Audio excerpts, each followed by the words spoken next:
मंगरुळचव्हाळा येथे ग्रामपंचायतीने मेनलाईन एसबीआय बँकेच्या बाजूला 2 दुकाने काढली आहेत. इमारत बांधून 6 महिन्याचा कालावधी पूर्ण झाला आहे, तरी पण ही दुकाने भाड्यावर ग्रामपंचायतीने दिली नाही. मंगरुळचव्हाळा येथे रोडवर अतिक्रमण खूप वाढले आहे. त्यामुळे हळूहळू हे अतिक्रमण कमी करण्यासाठी ग्रामपंचायतीने दुकाने काढण्याचा निर्णय घेतला होता. निधीचा व जागेचा प्रॉब्लेम असल्यामुळे फक्त 2च दुकाने काढण्यात आली. एकीकडे अतिक्रमण करू नका असे सांगितले जाते व असलेले दुकाने भाडे तत्वावर देत नाही. त्याचा उपयोग फक्त ठेकेदारांचे सिमेंट व इतर वस्तू ठेवण्याकरिता होत आहे, असे गावकऱ्यांचे म्हणणे आहे.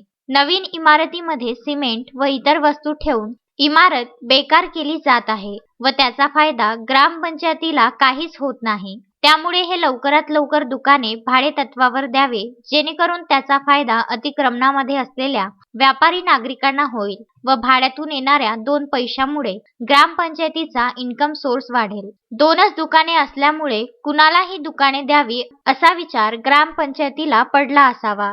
म्हणून ईश्वर चिठ्ठीसारखा उपाय करून किंवा लिलाव करून जो जास्त भाडे देईल त्यांना ही दुकाने देण्यात यावी, जेणेकरून या इमारतीचा फायदा होईल.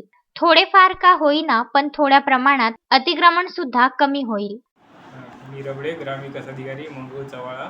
भाडेतत्त्वावर द्यायचे आपल्याला, परंतु त्याची किंमत काय भाडं ठरवायची ते BINCकडे तो प्रस्ताव गेलेला आहे आणि त्यांनी कळवल्यानुसार त्याचे भाडं ठरवून ते बाकी मग ते मार्गी लावण्यात येईल. अनिकेत शिरभाते, विदर्भ न्यूज, मंगरुळचव्हाळा.